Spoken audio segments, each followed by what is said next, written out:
What's going on this morning, y'all? Today I want to make me a video.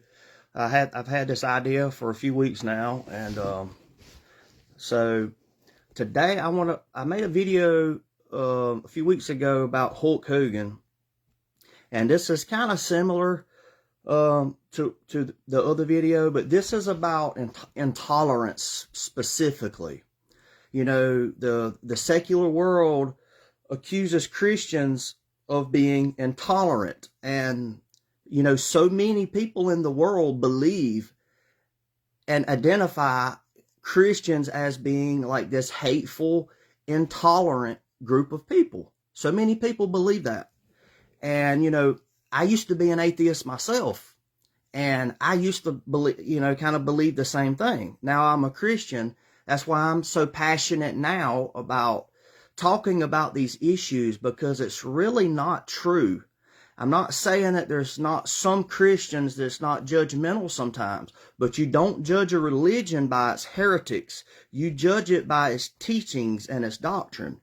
And so what does the Bible teach about tolerance?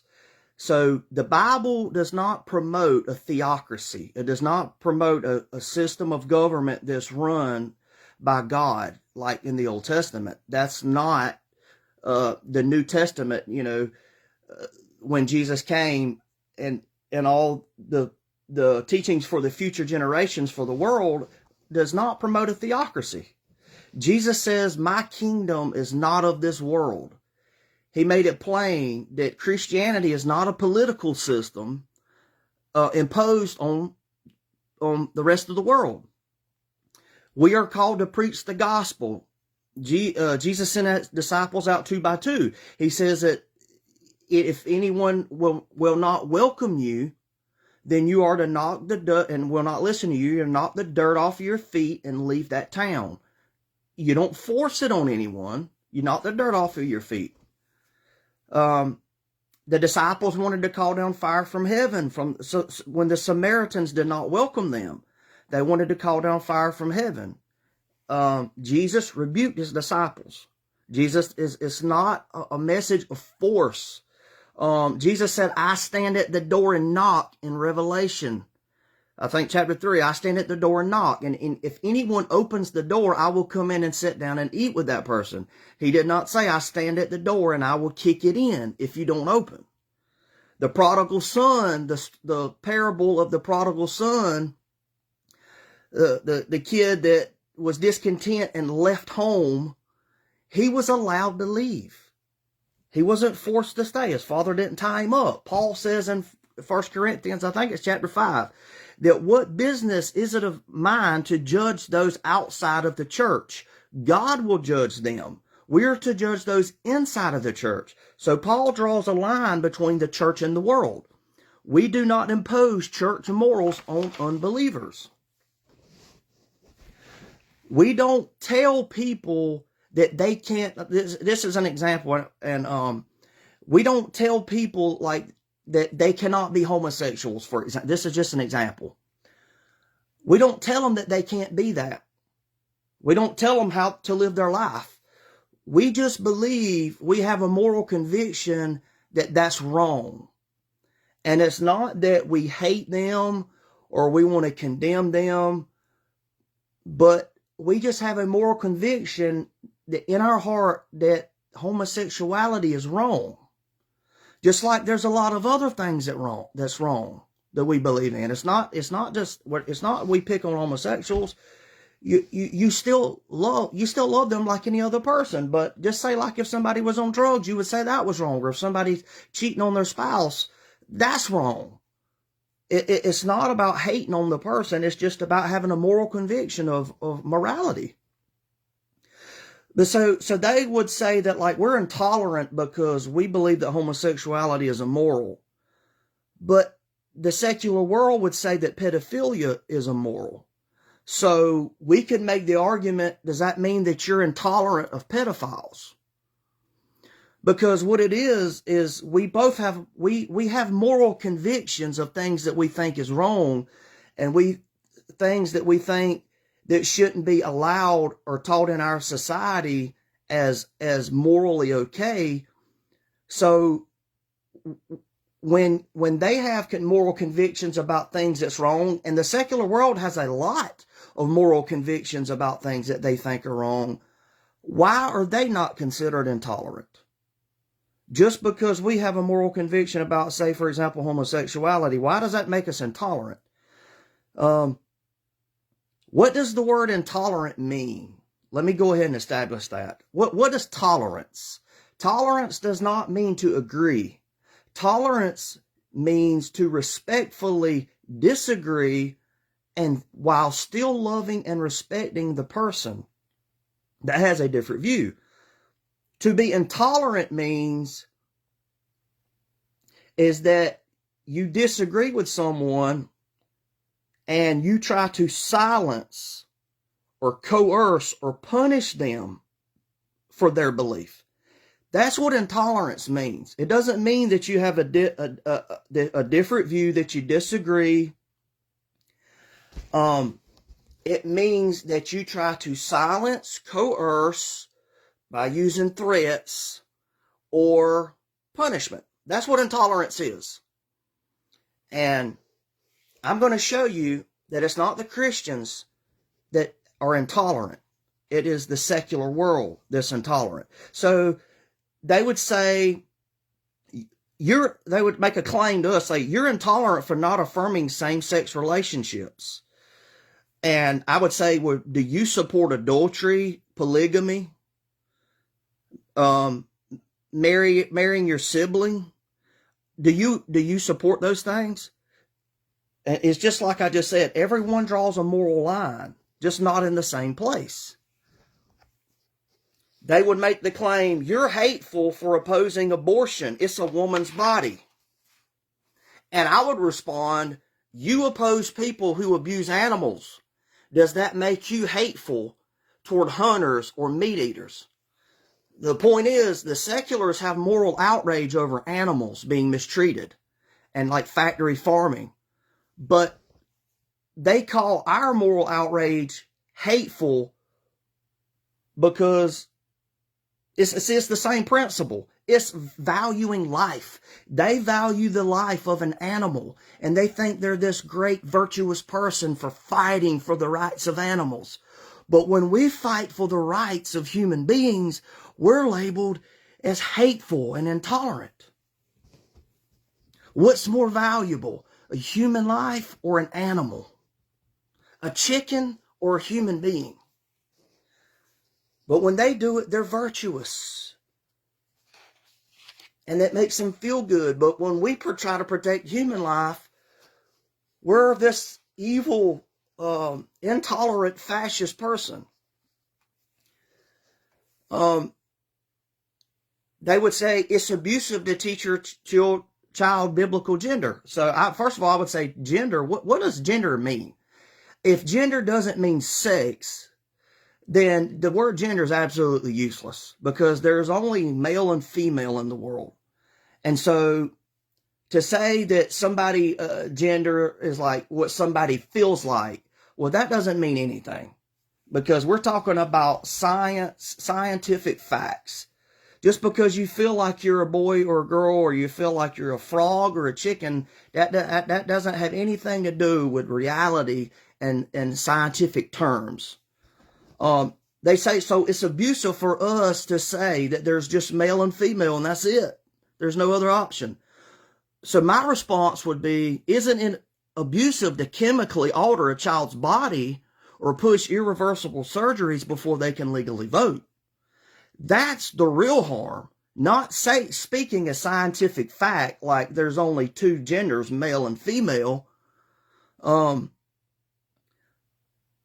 would say what's harmful is pushing your ideology on kids, and gender affirming care with children that is not old enough to know the consequences, and that's just confused with their identity.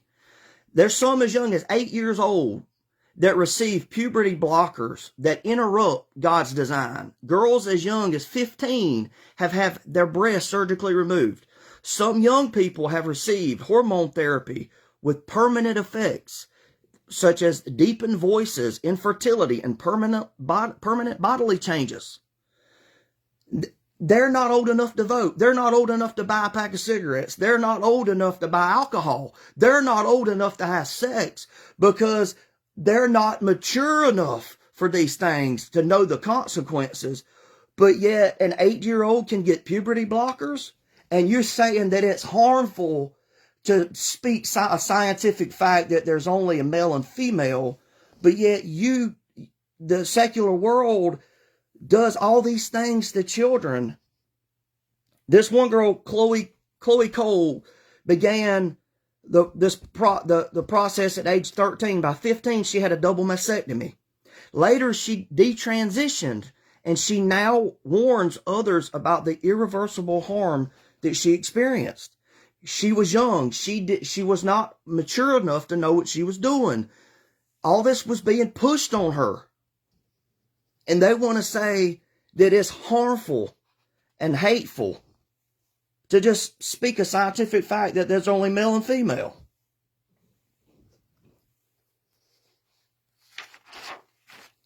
They would claim you Christians are forcing your beliefs on others. No, we're not forcing our beliefs on others. We just have moral convictions, and we do not condone certain things in society. We're not forcing anything. You have the freedom to live any way you want. I'm not going to come knock on your door and say, hey, what you're doing is wrong. You can't live like this. You live any way you want. I'm just not going to condone. I'm not going to go along with things that I think are morally wrong. Just like the secular world is not going to go along with pedophilia or adultery or incest or things like that. They have moral convictions and things that they don't condone. Does that make them intolerant? And so my response would be, you Christians are forcing your beliefs on others. My response would be, then why are kids being forced to celebrate pride and attend woke trainings and companies, the pride thing and the woke training and all this being pushed? Why is that being pushed on children? Why is that being pushed? Because that is a new thing, the whole pride thing and the whole woke thing. That is a new idea, a new liberal idea. Why is it okay to push your beliefs onto the rest of society and punish us when we don't condone or agree or call someone by a preferred pronoun? Why is it okay for you to push your thing, take God out of the school system, but then push your woke agenda and your pride agenda and the teaching of, what is it? I can't remember what it's called. Critical race theory. Push your agenda on others. Why is it okay for them to do that? And they accuse us of forcing our beliefs on others. We're not forcing our beliefs on others. We don't use coercion and force and punishment to people with an opposing view. So they use manipulation and they use virtue signaling. Virtue signaling is trying to act like you're all this virtuous person, just for a show for others, to be socially accepted by others and to not be persecuted. So that's a lot of what they do, is virtue signaling. Just like with the tree huggers and the, fighting for animal rights. But like I said, when we have things that we're passionate about, like defending human life, which is the most valuable life on the earth, in the world,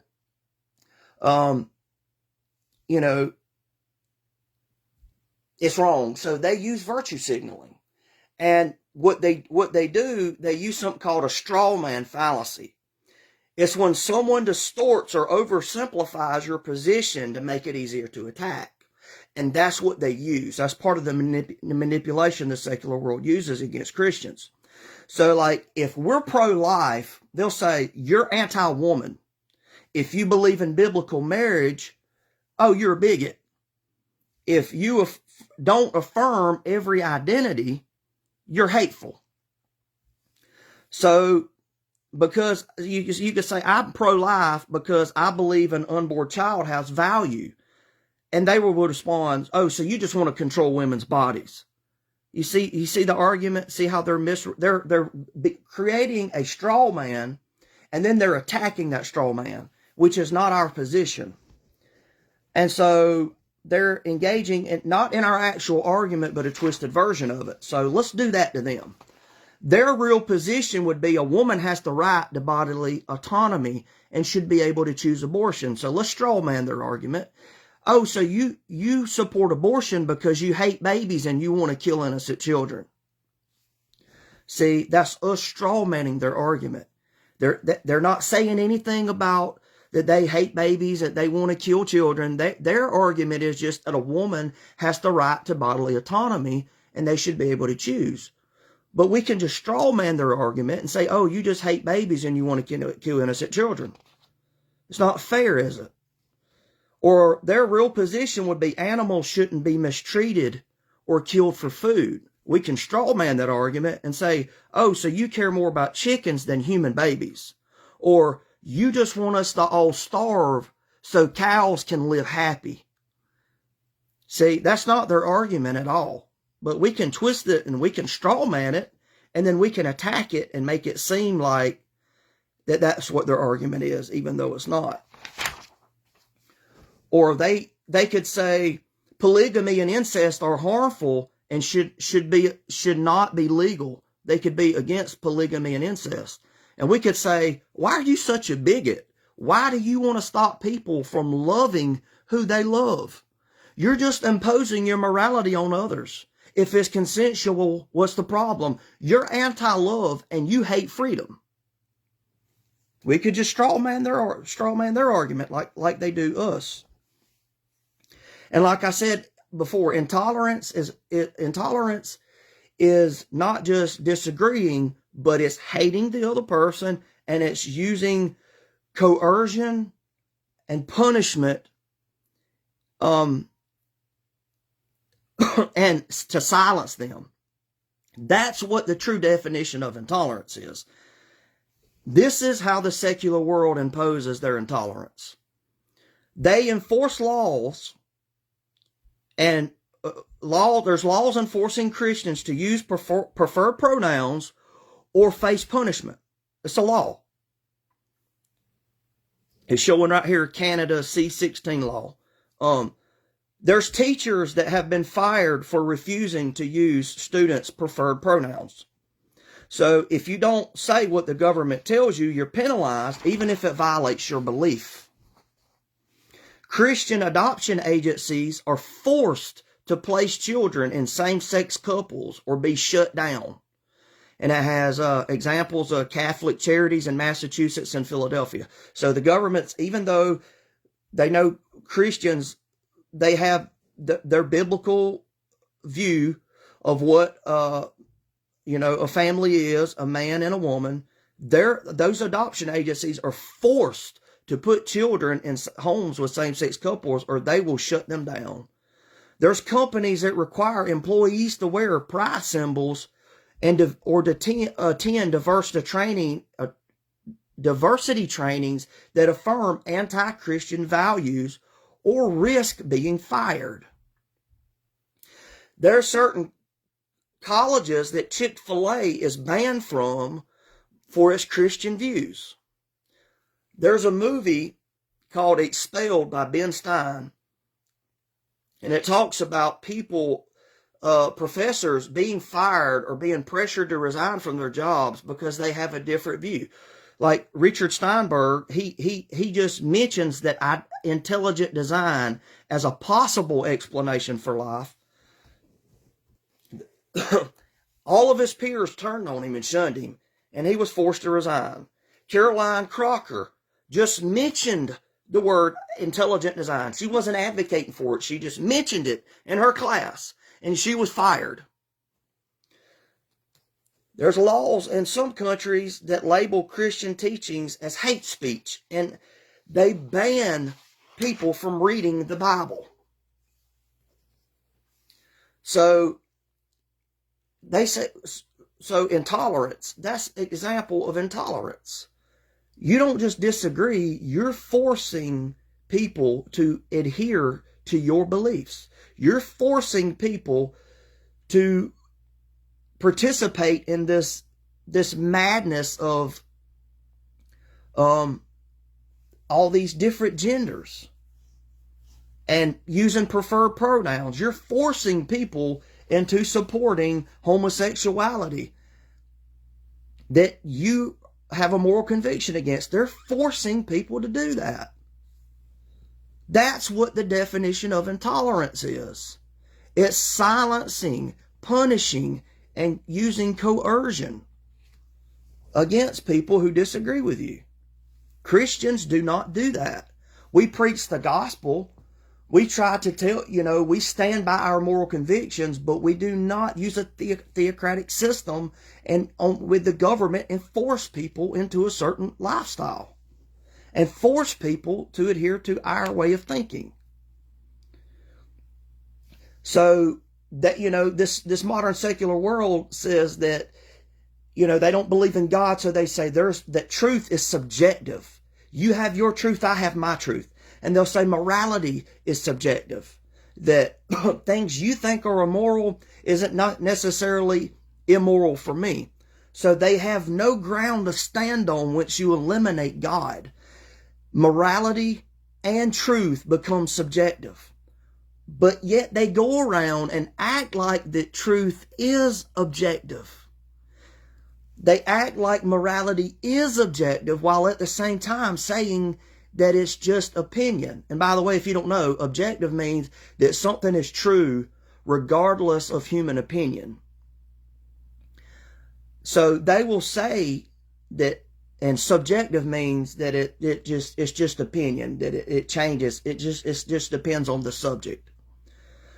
So they say that truth and morality is subjective, that it's all dependent on your opinions, but they act like that truth and morality is objective, that it's true regardless of opinions. Because if truth and morality is subjective and it depends on people's opinions, why are you imposing all of your stuff onto the rest of society if it's subjective?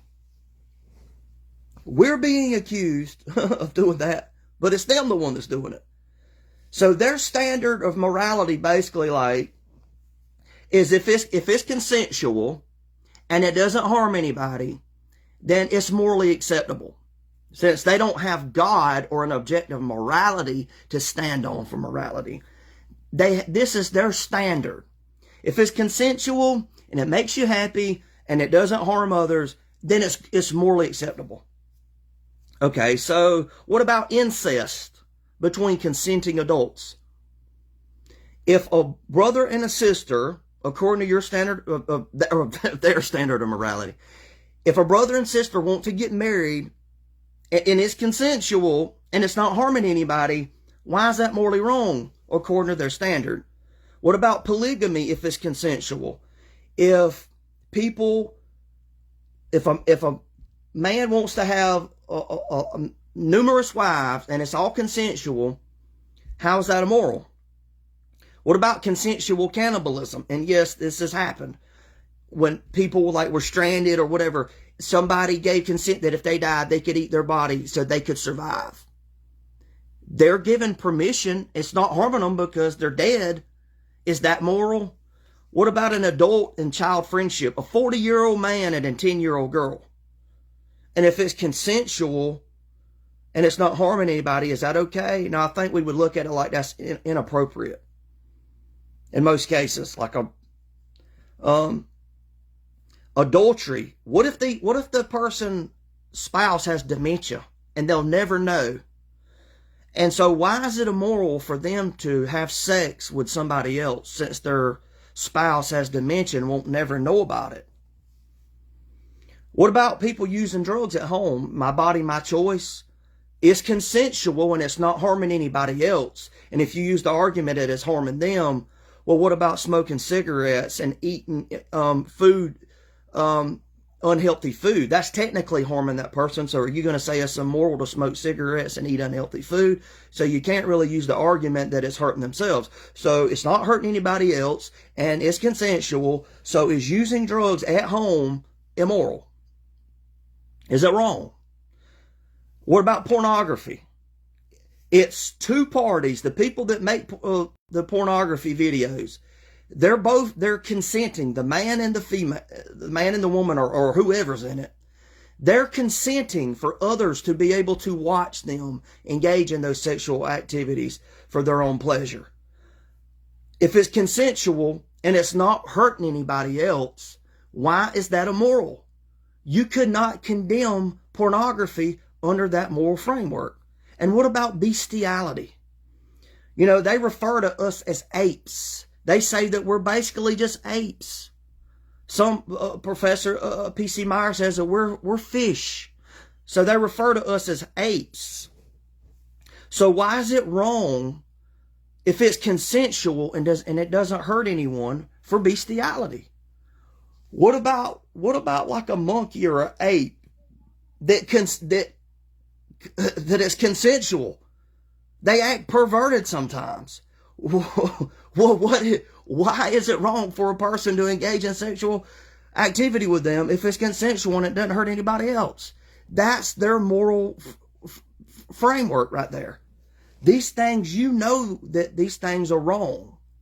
Even though these things meet the criteria of what their definition of morality is. These examples prove that secularists don't really believe their own rule. They intuitively recognize some actions are wrong, even if no one gets hurt and all parties agree. That's exactly where biblical morality shines.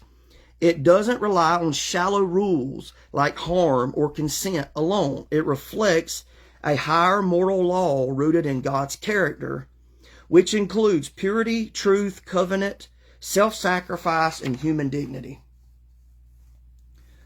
There's things that we know are wrong objectively, and they're wrong in all parts of the world, and it doesn't matter what culture you come from. There are certain things that are objectively wrong, and without God there is no way to ground objective morals. That's why most of them hold to subjective morality. Well, it all is opinion. And again, if they say that morality and truth is subjective, why do they act like it is objective and impose all their morality and all their truths on the rest of society and then punish us when we don't agree with it? It's subjective, remember? It's your opinion versus my opinion. God can tell me what to do, but you can't. It's just 8 billion if there's no God, it's just 8 billion humans that all have different opinions on truth and how we should live. No one opinion outweighs another opinion. Why is your opinion superior to my opinion? Our brains are just chemicals fizzing. They're just atoms bumping into one another. So why does your brain chemical reaction superior to the chemical reactions in my brain? Okay. Biblical conviction says, I cannot do that. I can't condone that. That's wrong. Secular coercion says, you must do that or else. They're the ones that use coercion. They're the ones that are intolerant. Okay, now let's talk about political intolerance. I'll go through this real quick and I'll wrap it up. Political intolerance. So Trump supporters, like that wear the MAGA hats and the t-shirts or whatever, they are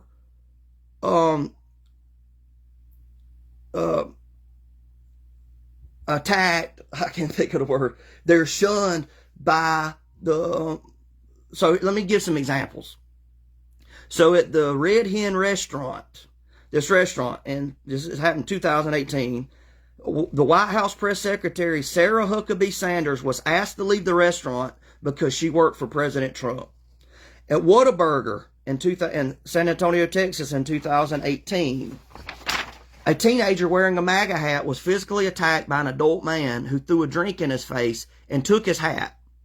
In a Vancouver restaurant in 2017, a man wearing a MAGA hat was refused service at the tea house in Stanley Park.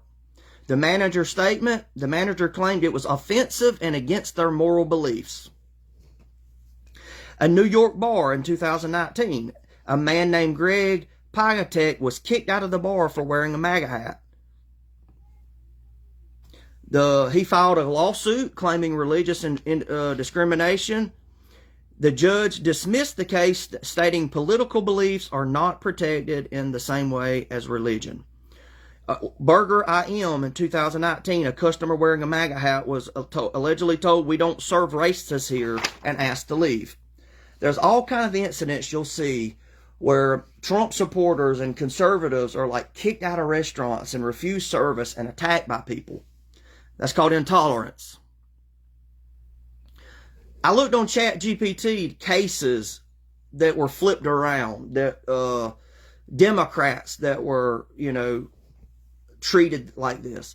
And it says there are very few, if any, well-documented cases where businesses refuse service to people wearing Trump or Harris gear or kick them out for supporting Democrats.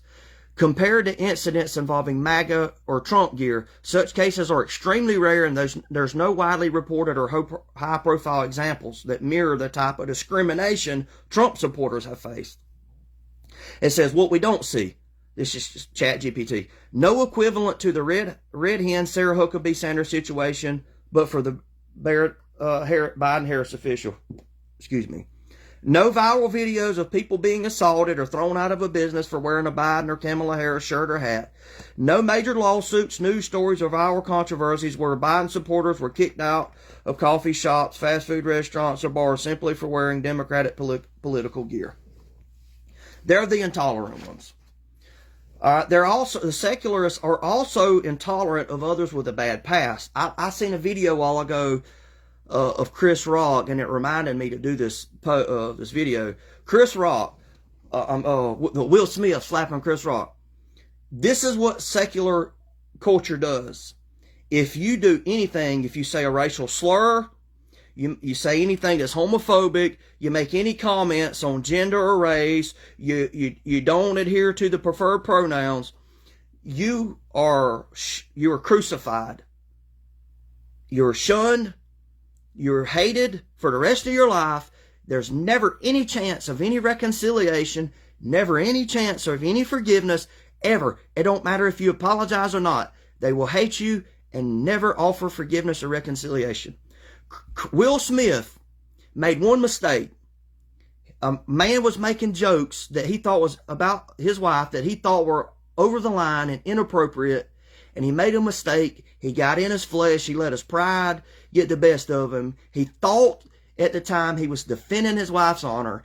He goes up and he lightly slaps a man. And look what the secular world does. They crucify him.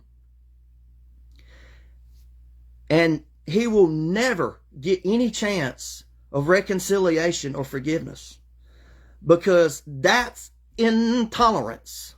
If you don't adhere by their subjective morality and their subjective truth, they will punish you, and they use manipulation. And in the process of crucifying you, they use virtue signaling to make themselves look virtuous by being so intolerant of people that act that way. Hulk Hogan, he made racial slurs. Wore a Trump t-shirt. A video, after he died, people were spitting on his grave, saying basically he was a worthless piece of crap because he made some racist comments. Let me tell you, I find it very hard to believe that there hasn't been anybody in this world that has ever made a racist comment or said a racial slur at some point in their life. Even when they were younger or in school or had less wisdom and were more immature back then. Anybody is prone to tribalism when they get around their same group of people. Anybody can see a video of somebody from their own tribe being attacked by a group of somebody else from their own tribe, and not harbor a little bit of racism in just a moment. It might be intuitively. You can't tell me that black people haven't called people cracker and honky and haven't had hatred for other people. But yet when somebody else says it and it's caught on camera, they crucify them and act like they were a piece of crap. And you're going to tell me the rest of the world at some point in their life haven't made racial slurs before? A white person using a racial slur is no more racist than a black person using a racist slur. You don't get to justify your racism by saying people were first racist to you.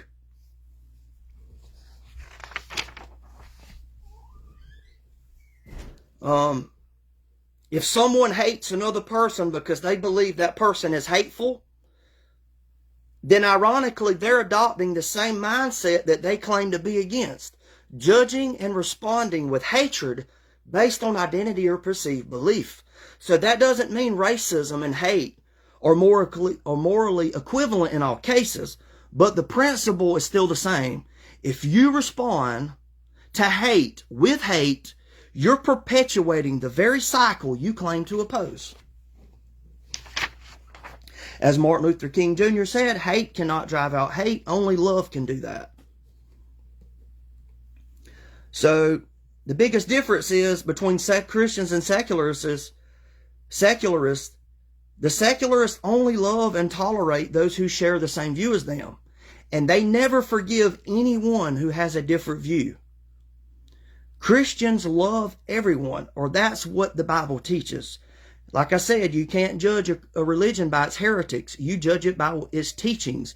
And Christians are supposed to love everyone, even to love your enemies. You are not to judge anyone. You are not to judge unbelievers. You are to judge those inside of the church. God will judge those outside of the church. You are supposed to show love. You are not to judge. You are supposed to pray for your enemies. You are supposed to feed your enemies.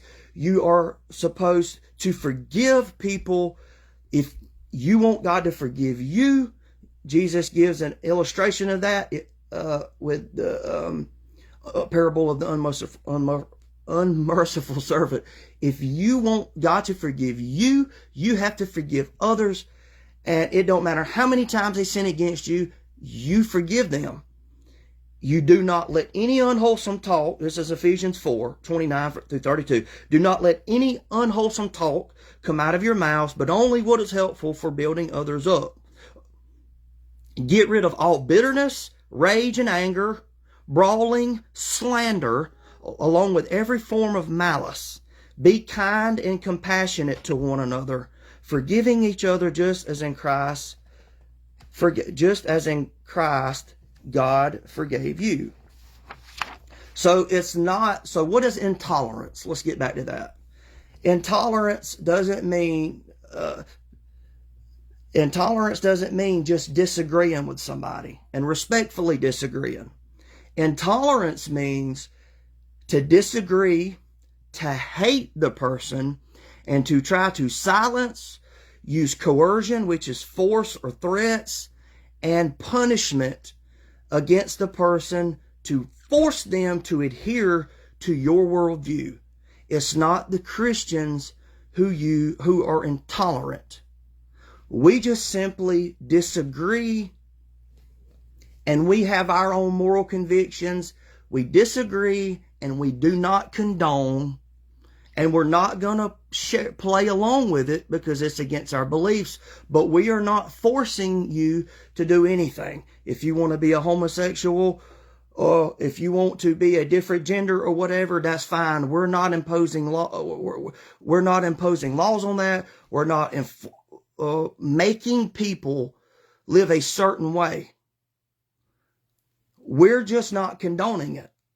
But what the secular world does is they make laws that fire you for not using preferred pronouns. They push their agenda on our children in school, and usually without their parents' consent. They push their ideology on our kids, and they push it on everyone, and they punish you, and they silence you, and they use coercion, and they force their view on everybody else in the name of tolerance. But they're actually the ones that are intolerant. They're the ones that are forcing their view and punishing others that don't go along with it. So, again, if truth and morality is subjective, that means it just all depends on people's opinions, because they have no ground to stand on without God. Why do they impose all their truth and morality and treat it like it's objective and impose it on the rest of the world? And then accuse us of being the intolerant ones just because we do not condone what they do, but they are the intolerant ones because they silence, they use coercion and force and punishment. They make laws that make us adhere to their beliefs. They're the ones that are intolerant. Thanks for watching my video. And by the way, their system does not offer you make one mistake, it doesn't offer any chance of forgiveness or reconciliation, ever. They will silence you, and that's it. You're done. Christianity offers forgiveness. We offer understanding, compassion. You make a mistake, we forgive you. We give you another chance. Even 77 times in one day, we give you another chance. That's what Jesus teaches. Christianity is far superior than the secularism. There is no chance of reconciliation and forgiveness in their system. And the things that they crucify people for, they've done themselves. They've said racist slurs. They've had racist hate in their heart before. They're just hypocrites. They've done the same things. And they want to act all virtuous, like they protect the environment and all this. But when we try to defend human life, we're hateful, intolerant, narrow-minded bigots because we don't support abortion and because we don't condone homosexuality, and we don't condone calling somebody by a different gender. So therefore, we are the hateful and intolerant ones, and they are the virtuous ones. Anyway, I'm just going to end it with that. Thanks for watching. Y'all have a great day.